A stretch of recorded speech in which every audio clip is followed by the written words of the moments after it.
This is Jonathan Shapiro, one of the writers of episode 513, The Invisible Hand. You're listening to the Blacklist Exposed on Golden Spiral Media. Enjoy!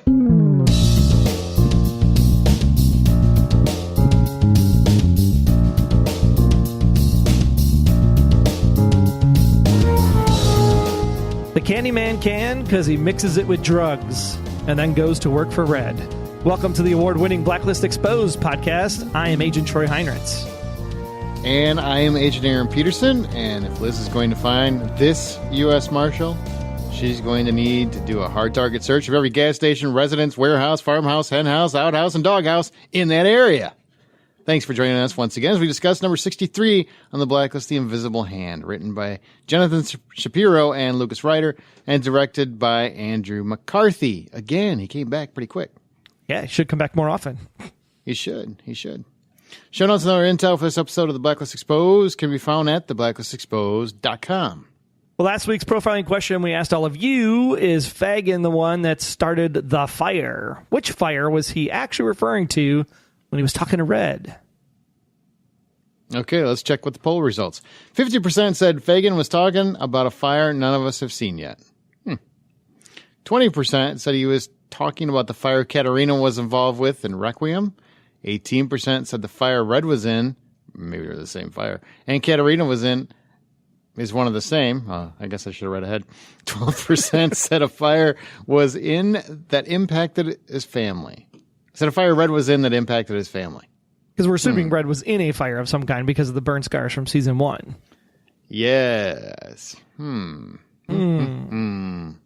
Interesting. All comes together. All comes together eventually. Overall, do you think we've seen the last of Fagin? No, because I want him to burn the suitcase of bones just to piss you off. I want to see what your physical manifestation presence is going to be if they actually do not give you an answer. It'll sound a lot like a mic drop as I walk away. That's about what it'll sound like. If I get nothing on the bones, that's what it probably would sound like. Where'd Aaron go? Am I going to talk to myself? Which would be fine because Troy loves to talk. So, you'll get an hour of him telling you some random theories about Fringe, and you'll still be wondering where I'm at because I would have left. Oh, it all ties into Alias, and it's really all part of one giant universe. It's very possible. Yeah, could happen. All right, what's next? I'm leaving the question up to you this week because I did the last two. So what do you want to know? I want to know. Here's a profiling question of the week. I want to know, why did Dom not tell Liz he was his grandfather? It's a good question. That's what I want to know. Why do you think that? Why do you think Dom did not tell Liz that he was her grandfather? Everybody's afraid of Red. Good. I don't think he's afraid of Red. We're going to talk about him in a little bit. There you go. There's my question. All right. Well, now before a bunch of cars pull up outside of Aaron's house, let's get to this week's case profile.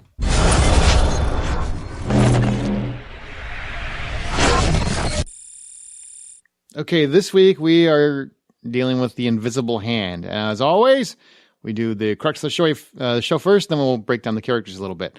But the Invisible Hand, we're taking on a group of vigilantes who have a death wish for those who have skirted their personal morality clauses. They are literal representations of social justice warriors. That's all I kept thinking of. These are the little people on the internet that keep telling me I'm wrong about everything and that everything I do is offensive. And they basically formed a group. It's like a murder club. Well, everything you do is offensive, but apparently. But this is what I pictured as I'm watching it. I'm like, that's what this is. It's the Social Justice Warriors Murder Club. Justice League for the criminally okay, I guess. SJW Murder Club. Boom. Did you like that there was 5 of them? 5 fingers for the Invisible Hand? I got it. Yeah, I got it. Well, we start with this losers club of sorts. It's a net reference. Killing a gun manufacturer and burying him in a toxic site, which apparently many other bodies are lying in. This land is in Brentford, some place called Brentford, and a large portion of the area is sectioned off due to a former company dumping its chemicals there. Maybe reflecting on a previous incident. I don't know. But we do learn this spill and its effects on these people and their families are what brought them all together. So, Troy, let's break this down. What did you think of the Invisible Hand and their methods? And did you at any point wonder if this was connected to Daredevil and Iron Fist? Not Daredevil and Iron Fist, no. but because I just didn't want to hear him say, "I am the Iron Fist. I am the immortal Iron Fist." We're going to take on the hand. Over again. We're going to take on the hand. No, but I thought it was connected to that.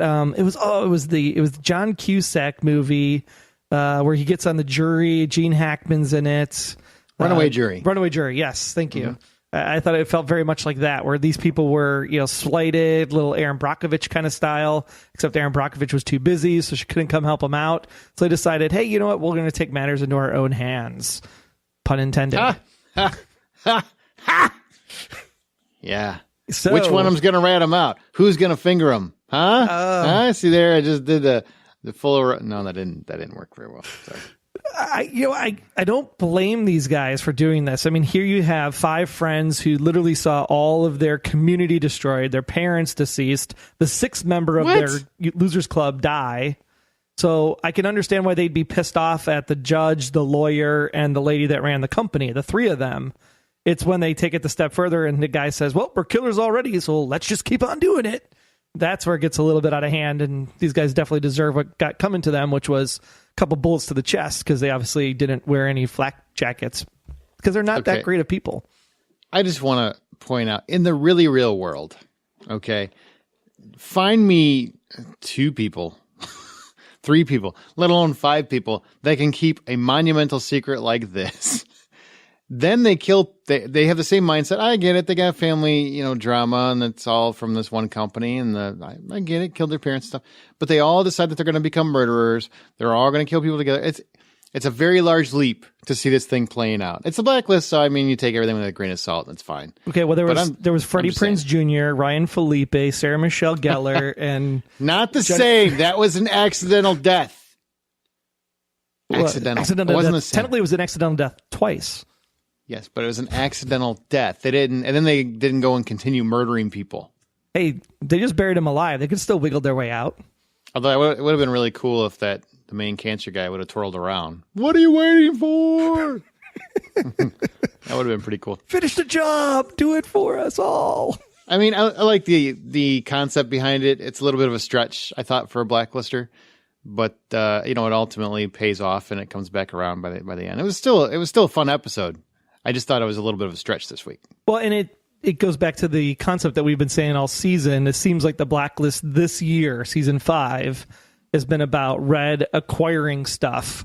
And so the Invisible Hand, even though they were the quote-unquote title Blacklister, it's not really the ultimate end game for Red. Red is truly trying to figure out, how do I get to the toy maker, who inevitably, of course, is going to get him to Damascus, a.k.a. Evo Glenn, a.k.a. Ian Ian Garvey. We just got to figure out how many more names we can come up with this guy. So I like that they're sticking with the concept of what they're trying to do, which is the tell a story that leads to the side story, or it's a B story that ties back into the A story. And so at least they're keeping that consistent throughout the course of the season. So I appreciate that. That's fun. And we have another instance where it's kind of topical in terms of social motives, right? We've had a lot of that this season. So absolutely.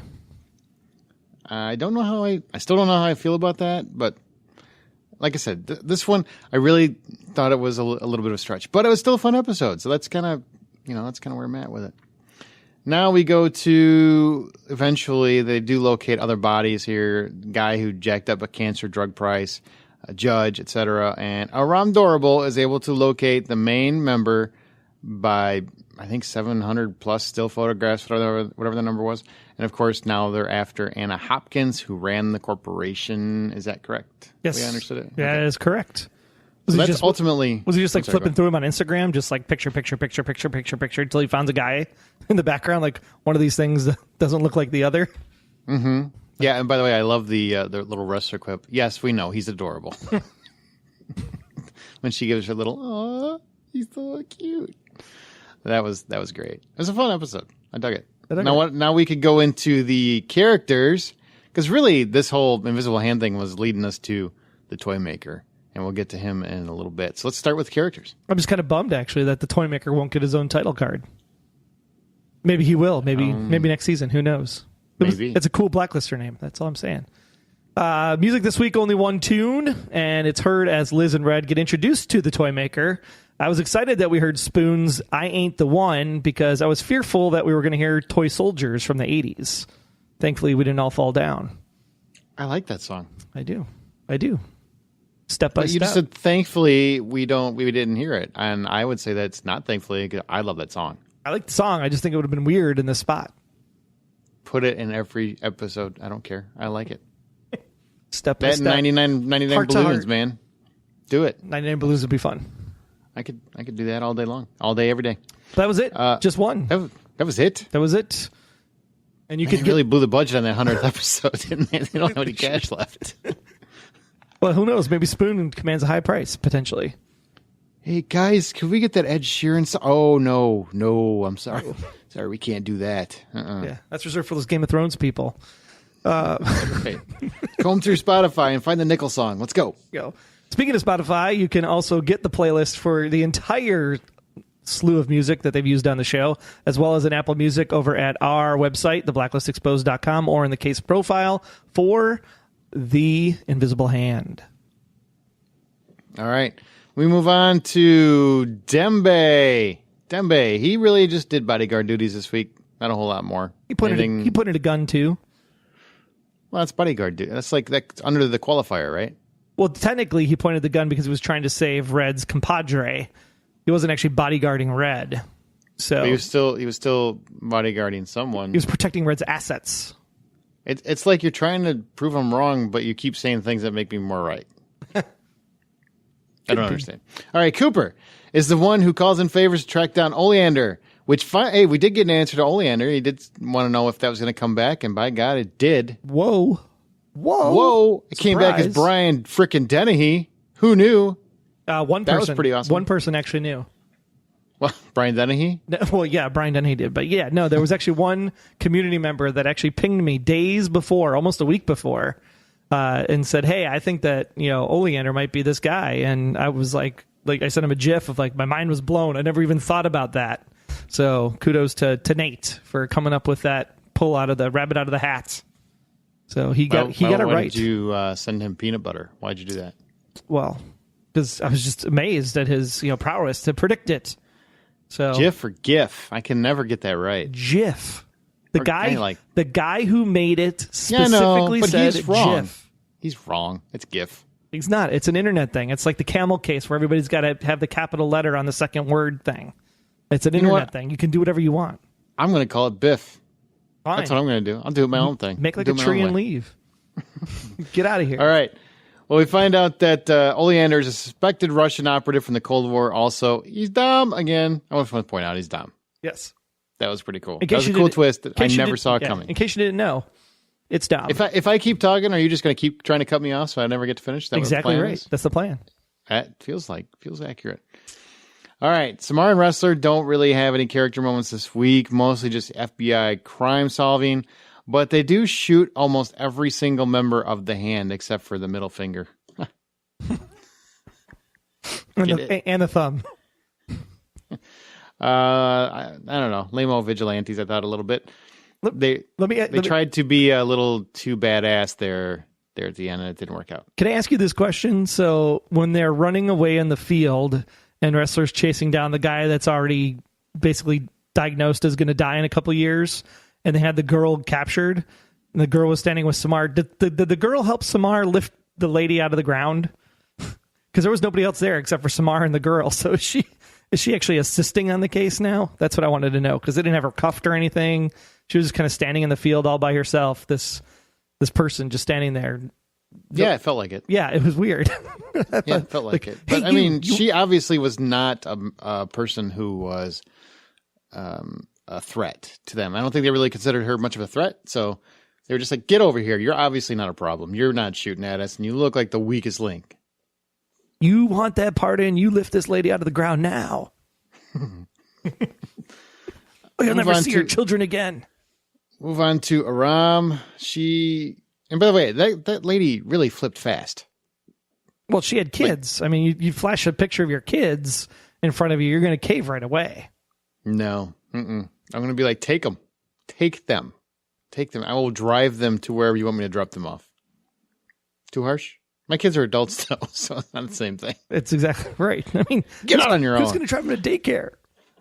Aram figures out that the lawyer and the judge worked on the same case together. What? And they deduce Anna is next. Outside of that and his Aram adorableness, that's about all he did this week. It's really, this whole episode was centered around 3 main characters and 1 main subplot that was a little Miami Vice-ish. He also really did a great job zooming in on that picture in order to enhance it so that we could get a face from really, really far away on a really, really crappy camera.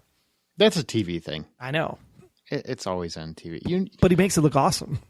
He does, but we all know that doesn't work, right? We all agree on that, audience, that it doesn't get less pixelated the more you zoom in. It gets more pixelated. Yeah, it gets blurrier. It doesn't actually clarify. I don't care how many filters you put on it.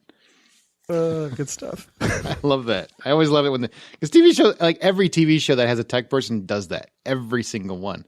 And it's just, that's some miracle science. That's some science that just does not exist yet. But I love it. Enhance over here. Take out the gray. Yeah. And they can always, hey, there's our guy. My favorite one is when you have a little tiny pinhead of a person in the upper right corner of a gas station camera, because those are always, 4K. Right. And like, hey, can you zoom in? I think we can get a headshot out of that one. And they zoom in, and it's like a perfect picture. And the guy's obviously posing at the camera. Hey, is that a camera? Yeah, those are my favorite. All right, Oleander. That's the biggest surprise, I think, of the entire season. That caught me. Didn't see it coming. Still shocking me. Well, he says he's not. Liz shows up at his door, and I was actually kind of surprised. Were you surprised that he showed up, that she deduced and found out about Dom? Well, obviously we get a little bit of information ahead of time, so we knew that this reunion was happening this week. I did not know. You did not know. We stuff. Sorry. I didn't know that. We and everybody else that posts all this junk on the internet. So was it leaked? It wasn't like leaked. I mean, NBC puts promotional photos out there. Now, they didn't have a photo of the two of them in the same photo together. It was just more like a deduction of, hey, there's Liz, hey, there's Dom in the same episode. Why would you put them in the same episode unless they were going to meet? So people deduced they were going to meet. But yeah, so they ended up meeting. But I think the interesting that posed the questions throughout the course of the week as people were getting jazzed about the episode was, how in the hell does Liz go from absolutely knowing nothing about Grandpa to showing up on Grandpa's front doorstep? So I think that reveal of how the dot connections were made without Red's assistance, I think that was freaking brilliant. I mean, it was like going through Cooper, the Oleander, and then all of a sudden it's like, like literally audibly gasped out loud when it happened. Yeah. To the point where it actually woke up my wife because she was sleeping. I was watching next to her and I was like, and she's like, yeah, I already read that spoiler. She rolled over and went back to bed. I was pretty excited, except for, listen, Facebook group friends, don't tag me. Our Facebook group specifically. Don't tag me. I appreciate the thought, but don't tag me until you know I've seen the episode, because I had found out Don was going 5 minutes before I started watching the episode because people tagged me, and I know they meant well, so I'm not mad. But I had no idea because I avoid watching trailers and I avoid promotional photos. I don't watch the show until I watch the show. I like to enjoy it. I like to indulge in it. I like to experience it. So I found out that he was in the episode, but thank God that's all I saw before I quickly axed out of that thread. And then, but I didn't know how he would be involved. I assumed it would be like a meeting with Red or something. So I was pleasantly surprised by the Liz and Dom meeting. So at least I got that. But be careful on the internets, people. Don't make sure people have seen something before you tell them. Just be cautious, especially for people like me that are very. I'm not like a spoiler freak, but I just like to enjoy the show. I just like to enjoy it. The comment about cars rolling up in front of Aaron's house—that's true. So I'm just letting you all know you've been warned. Aaron does know people. I do know people. I did some military time. All right, so now. Isn't he Katarina's dad? Yes. That's my question. 100%. Confirmed again in this episode. Okay. So why? Now here's a question I'm sure you're going to love to play with. Two questions, 2 parts. So let me finish before you cut me off. 1 question in 47 parts. So why does he call Red the second Liz leaves when it's his granddaughter. Why doesn't he finally get to see her? Why doesn't he just tell her, hey, I'm your grandpappy? Or do you think this feeds your Red is Katerina theory? Question number one. The first thought that pops in your head is, I have no freaking idea, because if you go back and watch the Artax Network and then the other episode he was in, which was Mato, I believe. Mm-hmm. He seemed like he really wanted to. It seems like her. he really hates Red. Mm-hmm. It seems like, why are you here? Why are you hanging around? Why do I got to feed you? Why you got to do this? And unless he's just really happy about that piano key getting fixed, which, by the way, Katerina played piano in Cape May, so that's why the piano's there, which is interesting. Mm-hmm. The thing that just boggled my mind was like, yeah, why don't you just spill the beans yourself if you know so much? Why are you checking in with Red like, hey, we got a problem, dude? Unless he's in on the secret, which leads you to your second question, which is, I absolutely think it feeds into the theory. How so? Well, I mean, why else would he call Red? Why else would he call Red unless he is in on the thing, or at least aware of what happened because of that situation, because of everything that happened with Katerina? If he does transform herself into Reddington, because Reddington's the one that's actually in the bag of bones. It's not a suitcase anymore, and it's a duffel bag now. But if it's actually the real Reddington in the suitcase, and this is Katerina transformed, that it would make sense that he would want to look out for his daughter and do everything to protect that secret, because he does have that really, really great line about the fact that I think that there are people who want to keep that information a secret, and I think they will do whatever is necessary, even now, to keep it that way. And clearly, Oleander, a.k.a. Dom, is one of those people that probably wants to keep the secret. Okay, that does work. In that respect, that everything else in your theory doesn't really work. But this respect, it does work. And I would say that there are other answers, though. You just have to be willing to and open to them. The bottom line is he supports he's supporting Red in keeping whatever the secret is for his whatever the reasons are. So there's a justifiable reason. Now, could it be something like Red is Katerina? Sure. Or could it just be that he's trying to protect her for safety reasons or his own personal reasons, or he's not ready to talk to her about it? There's a myriad of reasons that could be. So a lot of different theories play. It isn't just the Red is Katerina theory. Depending on which information you use in the conversations. Because a lot of people are like, well, what about this story that he tells about how he got to see Masha when she was 3 years old and she was already this spy and this formidable thing? And I'm like, that whole story that Dom shares with Liz specifically is a ruse. It's a story. It's literally him keeping his cover, saying whatever he needs to say to get through the situation. Possibly. Some of that might be true. Some of that might be false. It's like everybody quotes Madeline Pratt as the truth episode for what Red thinks happened to his family on the Christmas Eve, and everybody comes home and everybody's all bloody and whatever. Again, he's captured with Madeline Pratt trying to escape. So therefore, some of that might be true, but a lot of it is just something made up in order to weasel the way out of the situation. That's what these people do. I mean, they're criminals. They're spies. So you have to be careful on which parts of the story you use as fact in order to back up the conversations. So just keep that in mind as you try to piece stuff together. I'm not saying that the mother theory is true and using this specifically to cover that up. I'm just saying there's clues for the imposter theory. There's clues for he's still dad and he might be the brother and he might be the mother. But you have to be careful which parts of this you use to support your ongoing conversations. Exactly. There are other options. Yes. I still say he could be the uncle, with some plastic surgery or something along those lines. So Sure could. There are definitely other things at play. And also that might explain why DNA would match. But okay, so I don't want to talk about Reddington. That's awful convenient. Sure was. I was like, what? I don't want to talk to him about him at all. Not even one little word. That's awful convenient when you obviously hated the guy. But that also feeds into the previous discussion we already just had. So take that for what you will. He says they worked in the same building and she was already a legend. Now that could easily be true. Because he was obviously a spy too. So, I mean, it could easily be true that his daughter worked with him. But he already started off this conversation with a lie. I am not Oleander. I might have known I don't even know who Oleander was. I knew Katerina, but I didn't know Oleander. BS, you are Oleander. You just didn't tell her. Look, he's keeping secrets just like Red. He is, only he's openly lying about it. True. Mm-hmm. Yep. Okay. But then again, Did he tell that lie before he knew who she was? My husband died. Sorry for your loss. They sit down. They're having probably some buttermilk. Yeah, because she said, well, you didn't know Oleander, but did you know Katerina Rostova? And then he's like, oh, you're Masha. And then he goes into the story after he puts two and two together. Right.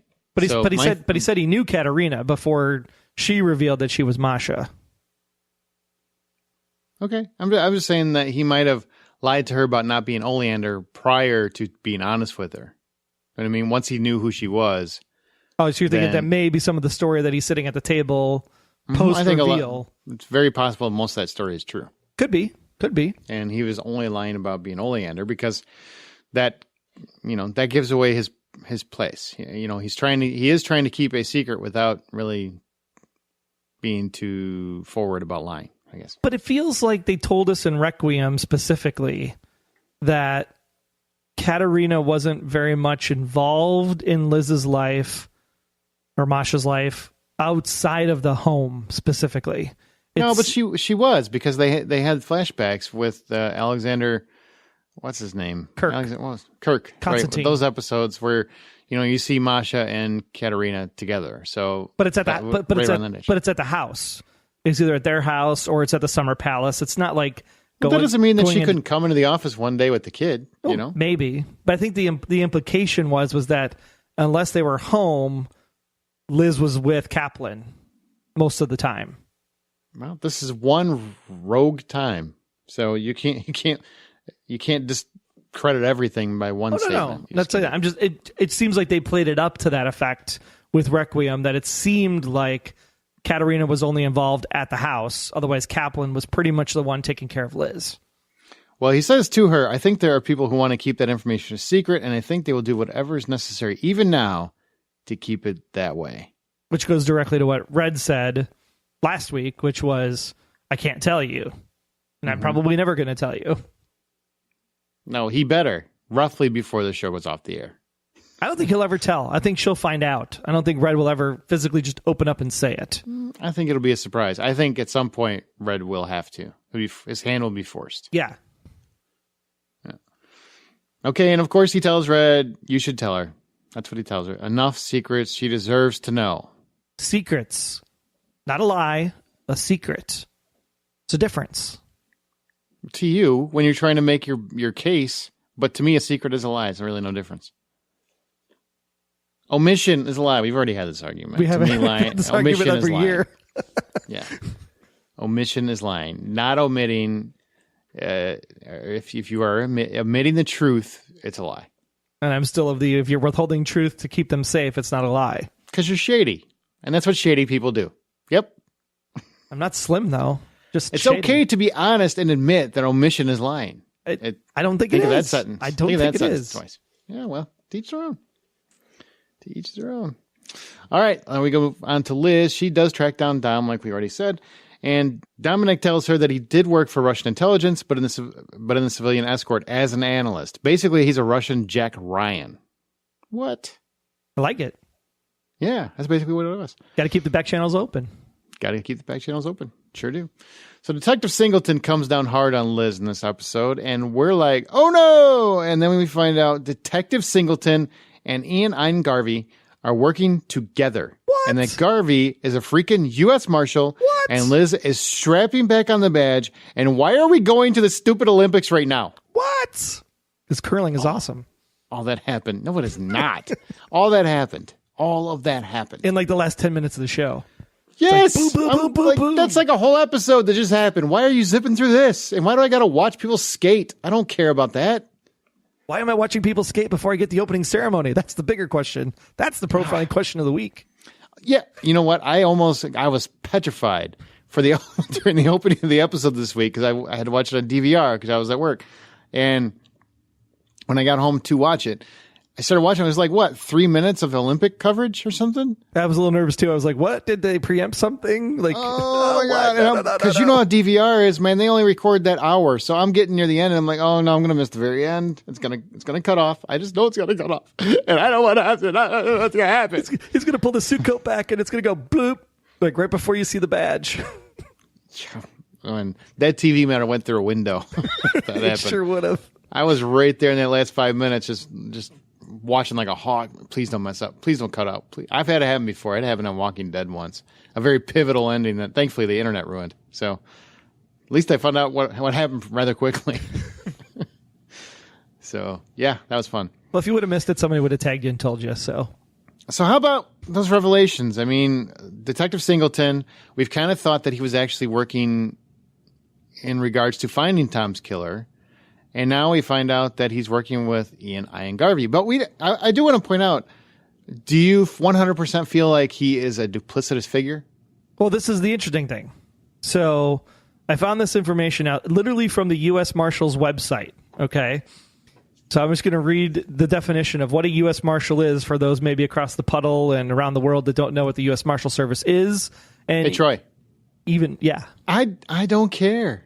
Get it? It's from the movie. I know. Fugitive. Get it? Yeah. You tried to make it work, much like my Star Wars joke last week, and it did not. That was it worked. If there was a funnier person here to bounce off of, that would have been hilarious. But I found this fascinating when I read this today. So the Office of the U.S. Marshals and Deputy Marshal were created by the first Congress in the Judiciary Act of 1789. It's the same legislation that establishes the federal judicial system. So I'm going to grab my pillow real quick. Go ahead. So the marshals were given extensive authority to support the courts with their judicial districts and to carry out lawful orders issued by, get this, the judges, the Congress, and even the president him or herself, right? So like how you just quickly covered that up as if just to be politically correct. It's only been him so far, but we don't know. Oprah's running in 2020. No, she's not. She's already refuted it. She said no. But if you think about it, we've already known somebody else, some other organization that has been as close to one step away from the president, one AKA the cabal. So I found that interesting. Now, over the past 200 years, Congress and the president have called on the marshals to carry out unusual or extraordinary missions, such as registering enemy aliens in time of war, capturing fugitive slaves, sealing the American border against armed expeditions aimed at foreign countries, and, are you ready for it, Wendy Davies? Put your cup of tea down. Here it comes. Here's the big nugget. The swapping of spies with the Soviet Union. This is literally on the U.S. Marshal's website. So I'm like, oh my goodness. So now we have the fact that the marshals can swap back and forth spies with the Soviet Union. This ties directly into potentially everything that has to do with Katerina, everything that has to do with Red, everything that has to do with Dom. So obviously Ian Garvey is way more connected potentially to this entire situation than we thought of before. My head blew up. I saw that line and I was like, whoa, this might be something. There's a reason why they flashed that marshal's badge. Because he was a marshal, I would guess. Well, yeah. But it gets even better. That's a whole lot of research if it doesn't come out to be anything. But it gets even better because although other federal agencies like the FBI are restricted by legislation to specific well-defined duties and jurisdictions, the U.S. Marshals are not. They can just go off the rails, do whatever the hell they want to do, as long as the president or the Congress or the judges say they can do it. So boom. These guys, so that goes to your answer then. Like, is Singleton and these guys on the bad? Are they on the up and up? Like, where do they stand? And like, I think that they are carrying out orders from somewhere in the government that they need to carry out. Makes them shady, doesn't necessarily make them evil. Well, I mean, Ian Garvey, and I hope new people listening are like, why do they keep doing that? You have to go back many episodes and find out. They're like, who the hell's Evil Glenn? Yeah. He is not just following orders. I mean, he's brutally torturing people. He's wood chippering people. I'm sorry, I can't buy that with this guy. He's just a villain. He can do He can do whatever they want. No laws apply as long as it's under the orders of Congress or the president. No questions asked. If you got to kill him, you got to kill him. Wood chippering people is probably a bad thing, and I think in the court of public opinion, they would frown upon it. If it's for the safety of the country, they'd still frown upon it. I think it's a little. That's what I like to call extreme. It's an extreme measure. I'm just saying, we don't know this stuff happens. It could.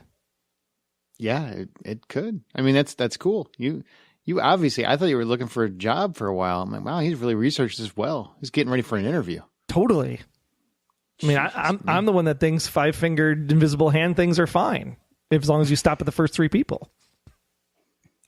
Very interesting. Well, Liz gets her job back. So we've got an FBI versus U.S. Marshals situation coming up. That'd be a pretty kick-ass movie, now that I think about it. Well, wasn't it already? I'm pretty sure U.S. Marshals had that same plot. Or similar plot. Did they fight against the FBI specifically? I can't remember if Downey Jr. was. I can't remember what branch of the government it was. It might have been like Homeland Security or something. I don't remember. But him and Tommy Lee Jones were going against each other, and he was very, spoiler alert, villainous. Yes, he was. But yeah. We digress. Okay. Liz did get her job back, though. So now we're on to Red. Huh? Because I don't think, that's about it with Liz. Because she had her Dom moment. We already talked about that pretty intensely. Well, I guess from Liz's perspective, do you think there's anything that she can find that she did find that took her anywhere further this episode? I don't think so, really. I'm more questioning Cooper's intentions through this conversation. Cooper's like, you want your badge back, but you're going to do it specifically to get revenge. Sure, no problem. Glad to have you back on the force. That seems to be his mantra this year. I was like, wait a minute. Cooper was like, let's do everything above board at the beginning of the season and all this other stuff. And now he's just like, I'm just glad to have you back. Yeah, sure. Go ahead. Find Tom's killers. Just don't tell anybody. It was a little weird. It's funny. A little bit. All right. Red's arc is primarily focused on Anthony's stupidity. He decided to steal some cocaine because apparently the Airbnb thing wasn't working out for him. I don't really get why he did that, but you know why he needed to steal the cocaine? To get high? He needed the money for the procedure. For his new girlfriend, for his lady friend. What is that procedure? It was implied a few times. No, they said what it was. I just don't remember the word. It was liposculpture. Okay. What is that? Just trimming of fats or removing of fats or shaping of skin. Depending on which definition you want to go with. He's too chubby. He needs to lose a few pounds. I mean, you could diet, Anthony. That's what the rest of us do. I mean, that's what you would normally think it was, but they really applied a lot in this episode, especially the fact that they're talking about Big Willie in the first place and the fact that he was doing it for his girlfriend. I think he was implying that he was getting some other things sculpted, if you know what I mean. You know what? If she doesn't love you for who you are, Anthony, she doesn't really love you. It's not worth it. That's my Valentine's Day advice to you. He's a fictional character, so it really doesn't matter. But anyway, turns out to be Big Willie's blow, and he fingered Momo. Made me giggle. And now he's scared. He is scared. So he goes to Red, and Red convinces him to come clean, which I just want to point out was, to me, wow, that's a really dumb idea, until you see where it's all going. Right. It seemed like, why are we spending time with Red on this drug hunt thing? Yep. In a candy factory, nonetheless. And it turns into like Bad Boys 3. I don't really know why that happened, but randomly it turns into Bad Boys 3. And they end up directly in the middle of a drug war.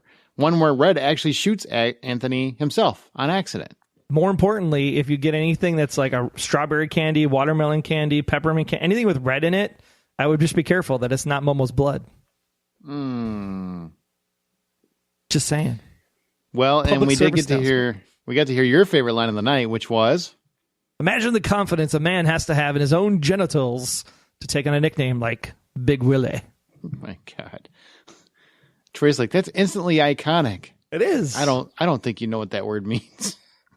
It's not as good as the nothing tastes better in my mouth line, but it's pretty close. It was funny.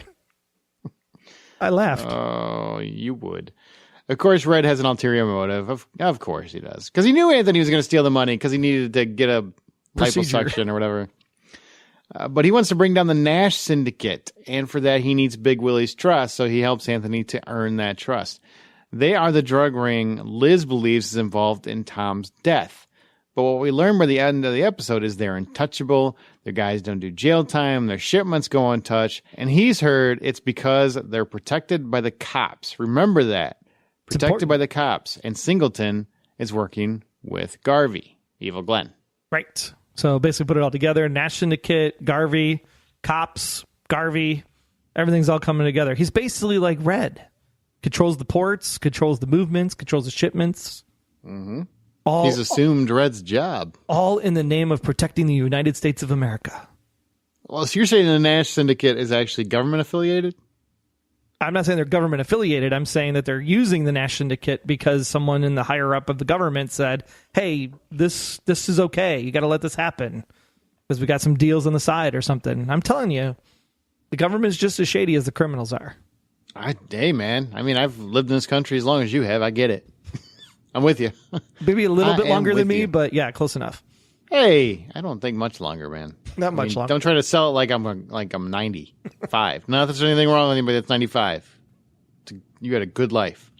All right, Red needed cancer guy so he could lead him to the toy maker, who in turn tells Red the guy who commissioned it knew exactly what he wanted, and the toy maker built him what might be the most advanced surveillance and counter-surveillance gear out there right now. And of course, Red, he said he's a cop. So Red knows it's a cop. Yeah. Cops. We've had a lot of cops this season.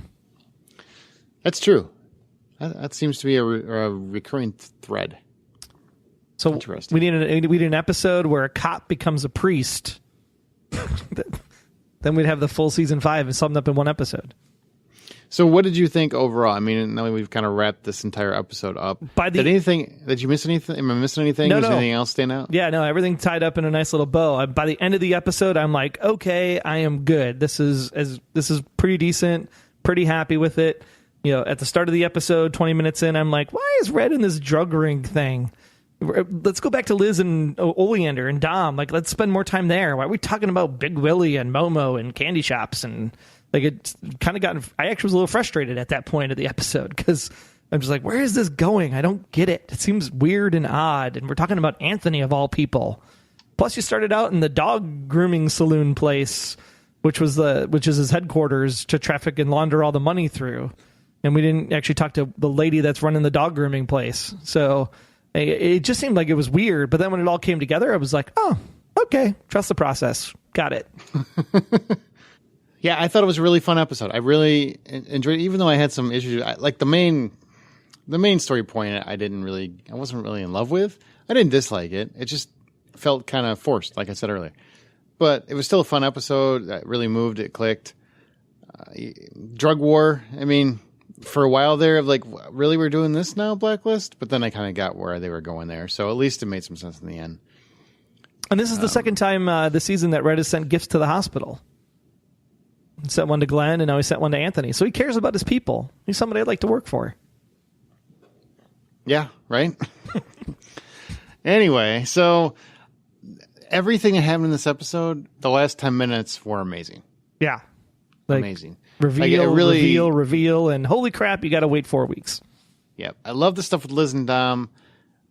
Indifferent with the Momo thing, but I kind of get where they were going with it, and the hand really didn't work for me. But the last 10 minutes were amazing. I loved just about every reveal that came out of that, and was infuriated that I got another wait now. I'm okay with this wait because it was short. I'm glad it's coming back on the 28th because I was afraid it was going to be like, okay, and we're not coming back until after spring break, and I would have been like, what? That's too long. So I'm glad we're getting a couple. The 28th, because I know Megan Boone announced it afterward, but I didn't catch the date. 28th? 28th, yes. Wednesday. Okay, that's not too bad. 3 weeks, just for the Olympics. Gives us a little break. Yeah. Watch some figure skating, a little bobsledding action, some curling. You're good to go. I'm not going to do any of that. Not even once. Nope. We're going to rewatch Westworld. That's exactly what we're going to do. We are going to rewatch Westworld. I've actually got it. Starting to queue it up already. Getting it ready. Can't wait. All right. Well, we still got more show, though. We're not done yet. So we'll be back with Red's Rhetoric right after this. Journey into the endless realities of your mind with the Electric Dreams podcast. From the genius of Philip K. Dick comes a series of short stories adapted for the small screen by a creative team including Ronald D. Moore and Bryan Cranston. And each episode of the anthology series will be dedicated to one of Philip K. Dick's stories. This series will expand the realm of possibility beyond the realm of reality and make one take a deeper look into their own existence. Join Wayne and Steve on Electric Dreams Podcast. On Golden Spiral Media. Hi, it's Megan Boone, and you're listening to Blacklist Exposed on Golden Spiral Media. Welcome to Red's Rhetoric, that part of the show where we play two scenes from this week's episode of The Blacklist, and then you get to vote which is your favorite over on theblacklistexposed.com. Just look for the case profile for The Invisible Hand. Well, it's no surprise that the force is strong with many of you, as 81% voted for Red Jedi last week. Our first clip this week comes when Red tells a tale of 20 bullets. You know, I once knew a man who was shot 20 times in the torso and survived. 20 times. Achiko Takahashi. Who are you? You see, poor Achiko found himself at mortal odds with a particularly vengeful Yakuza Kumicho. Guard! Oh, never mind, it's not a great story. Except for the fact that young Achiko lived. God, apparently. He was absolutely certain it was God who saved him. Which may be true. But science, believe it or not, was somewhat on his side. They say over 80% of targets on the body are not fatal. What about you, Bobby? After all those people you and your friends have killed, you think God smiled down on you today? What do you want? I want the one they call the Toy Maker. I know he did work for the Invisible Hand. Word is he built you and your friends some rather remarkable surveillance equipment. Where can I find him? How do you know about the Toy Maker? You're not a cop. Who are you? Answer the question, Bobby. Or what? Or I'm going to do to you what those 20 bullets couldn't do to Achiko Takahashi. The second comes when Red talks about the hobby he never had. You know who I am, Cleveland? Good. That's helpful. And only fair, since I also know who you are. The Toy Maker. May I? I've always wanted a soldering gun. Here, you take mine. You're not going to need that, Mr. Reddington. I'm a lover, not a fighter. I'm guessing you didn't drop in to pick up a used VCR? VCR? Gosh, I've got a couple of boxes of VHSs in a storage unit somewhere. My God, I haven't seen them in years. Bunch of Laurel and Hardy's, The Conversation, Singing in the Rain. This is what we're here to talk about. You custom built this for a drug dealer named Navarro. I don't know who that is, sweetheart.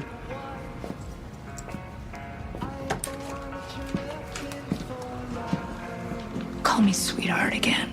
Which was your favorite? If you think you could survive that many gunshot wounds, vote hashtag Red20. Or if you like putting things together, vote hashtag Red Solder.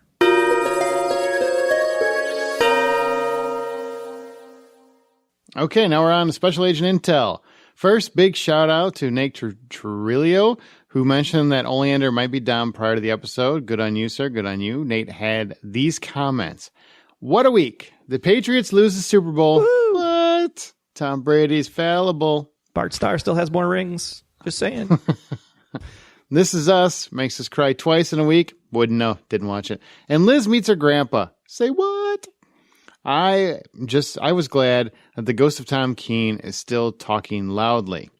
Too bad he didn't act on his own information faster. He may still be here if he did. Hashtag Tom gonna Tom. Yes, amen. Cooper was a trip by pulling some favors that quick. Bokenkamp told us that Oleander was coming back into the mix, and it's Dom! Oh my freaking goodness and holy shnikes.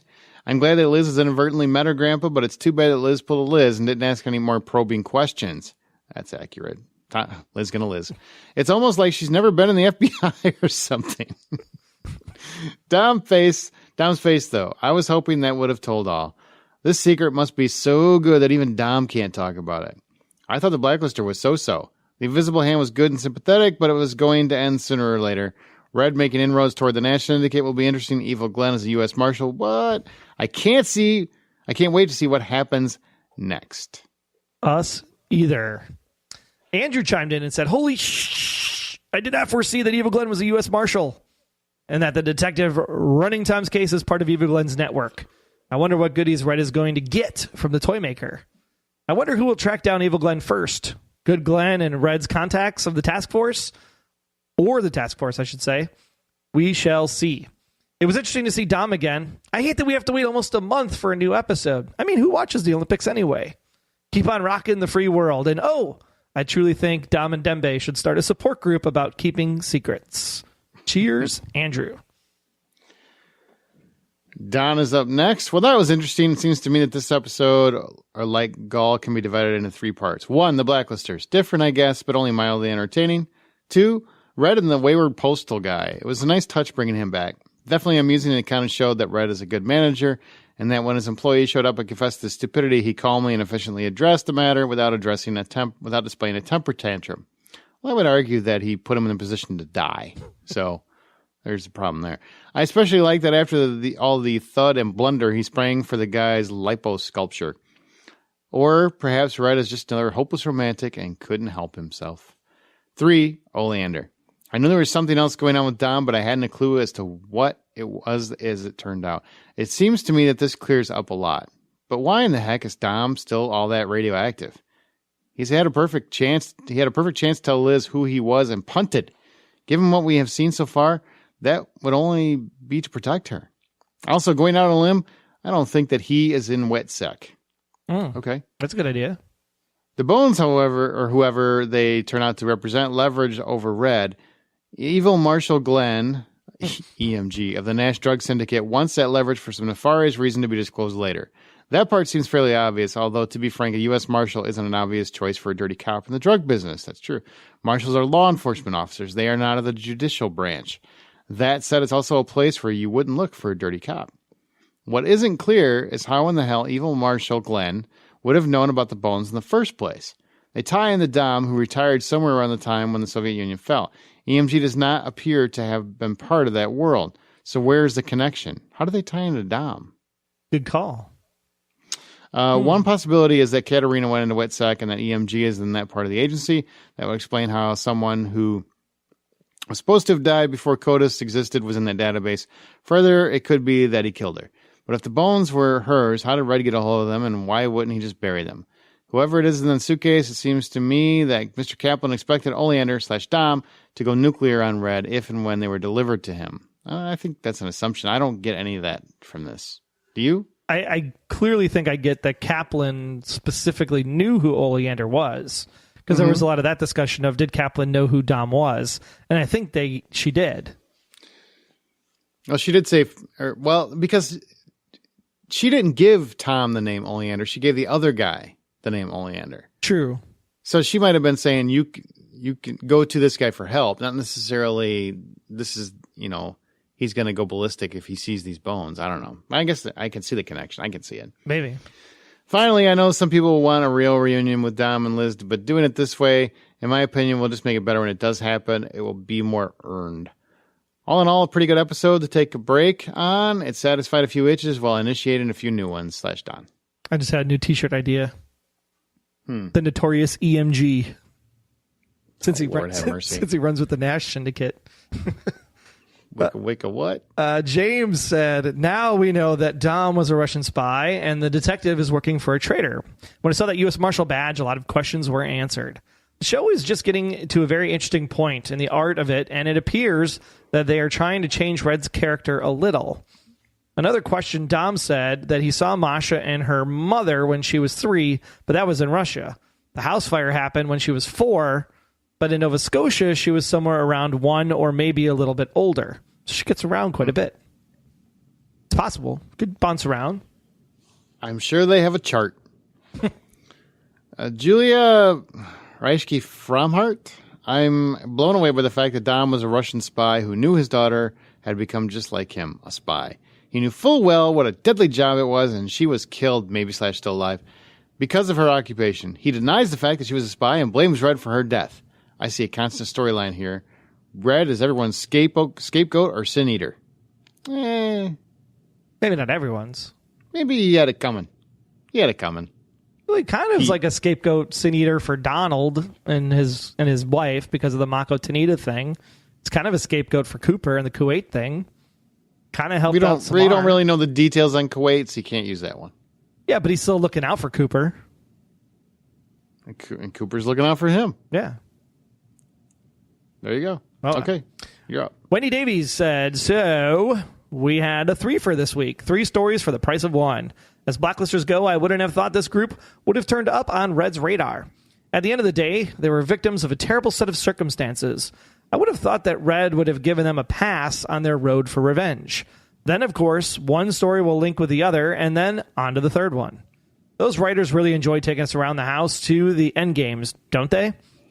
As much as I'm absolutely thrilled to have seen Dom, Liz's questioning of him left me a bit cold. So she got a snippet of info about Katerina. Okay, that left us with the question if Katerina is still alive, as Dom never confirmed nor denied it, just that he did not know. He was willing to acknowledge that he knew Katerina. However, when the subject of Reddington came up, Dom shut it down immediately. Yet Liz accepted that. I mean, this new Liz didn't pursue that line of questioning. No threats, nothing. Why? Could it be that Dom was giving just enough crumbs so she could find out for herself? Another thing, Dom, when he spoke to Red, told him it's about time he let go of the secrets. Secrets, not lies. I agree, Wendy. Oh, so you ripped her off. Okay. No, I get it. I'm still holding to what I said last season and the season before and the season before that. Wendy, he owes you some money. He stole your line. I'm just letting you know. Saying Wendy and I are on the same team. That's cool, man. Secret posse. You're not invited in the club.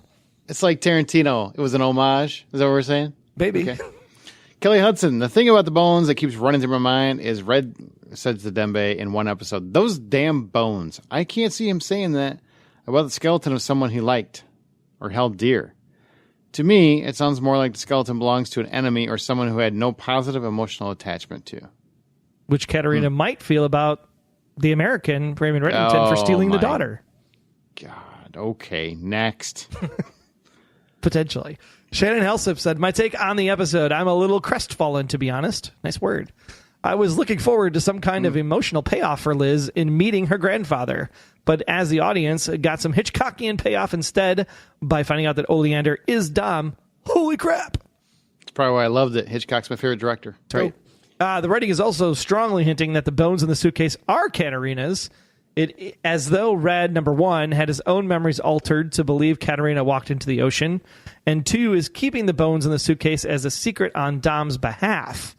Did Dom have to kill his daughter to protect his granddaughter over a circumstance that was actually Red's fault? So many questions. Interesting. That's a different way to look at things. Yeah, it is. Like it. Sandra Brashaw, as much as I don't want Red to be Katerina, did anyone find it interesting that the mailman had his you-know-what worked on courtesy of Red while he was under, alluding to the fact that Red knows who to talk to about having this done? Is this a clue to his true identity if he isn't the real Raymond Reddington, or is it a red herring and a nod to a he's or she, he's a she theory? All that. It is kind of funny, though. Why would he know how to get a procedure done down there? He knows everybody. He does know everybody. He does know everybody. But it's a nice call out. I like you, Sandra. I like you. Well, I'm sure it's a nice call out since you organized these, so you made sure that was in there. Yeah. I sure did. Yeah, I got you. Aha! Monica, closing it out, said, I'll copy and paste this into the other post as soon as Troy and Aaron make their post, because we did not put up the spoiler post. That was my bad. I am so sorry. Too much going on. All right. Wowza. A war is coming, and we know that Dom is Oleander. Evil Glenn is evil Marshall Glenn, EMG. And Aram is adorable even to Wrestler. I think it was more of a joke. But that was me. Midway through the show, I couldn't see how the 3 stories converged until the last 5 minutes. Good writing. Red's comments on Big Willie's name left my TV screen wearing my adult beverage. Mine too. I was so hoping the DNA results would have been in Tom's lockbox, but alas, no. Dom's conversation with Liz still leads me to believe that Katerina is in the duffel bag, however. This show is noted for its twists and turns. I also think that Wrestler is still not out of the woods with his moral dilemma by the look on his face during that interrogation scene with that invisible hand dude.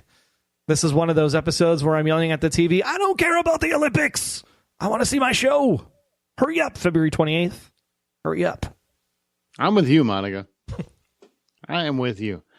Never understood the Olympics, and I sure don't like it interrupting my Blacklist time. So I'm with you. Stay strong. But the Olympics are on, and we won't be back until the 28th. So, with that, we'll close up the show. That sounds good. All right. Well, that'll conclude this episode. Be sure to follow us on Twitter at The Blacklist GSM, where we live tweet during the East Coast feed, and we use the show's hashtag, The Blacklist. Did he say finger painting?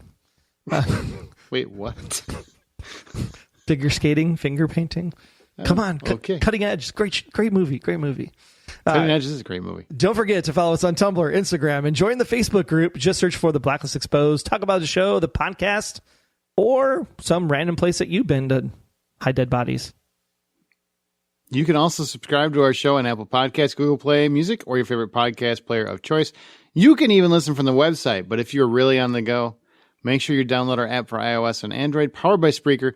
You can also find all the intel and analysis about this episode for The Blacklist, for The Invisible Hand by visiting theblacklistexposed.com. Big thanks for listening. Don't forget our profiling question. Why didn't Dom tell Liz that he was her grandfather? Why? Because maybe he's the grandmother. What?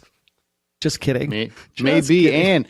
And as a special celebration note, if you guys, since you have 2 weeks, which it would roughly take you that long to hear the whole thing, my other podcast, The Hollywood Outsider, just celebrated our 300th episode. I normally don't mention that show here, but 300 episodes is pretty special to me. So if you're in for some fun and some laughter and some offensiveness, then listen to The Hollywood Outsider, because our 300th episode was pretty epic, including a 300 parody intro. And I think that's worth it just for that. And it was pretty offensive too, which was funnier than I'll Get Out. There's a lot to be offended in there, but it's a lot of fun. Laughed all the way to work today. So good. How did the 300 intro come out? Good? I knew what it was. I was impressed, I have to say. Aaron can act. If you can't talk here, but he sure can act. That's for sure. I sure can. All right. All of that is true. Well, thanks so much, guys, and we will see you on the 28th. Yes, enjoy your break, but go catch up on The Blacklist. Just go rewatch some of it. And remember, the Olympics bring the world together. We are all one humanity. Until next time, I'm Agent Troy Heinritz. That's at Troy Heinritz on Twitter. And if you want to learn more about me, just visit, about.me/Troy Heinritz. And I'm Agent Aaron Peterson. You can hear me talking about movies and TV on the Hollywood Outsider podcast, as well as Remake This Movie Right. We are available at thehollywoodoutsiders.com or on Twitter at 5popcorn. Be sure to subscribe, download the app, submit your feedback, but most importantly, keep yourself off of The Blacklist.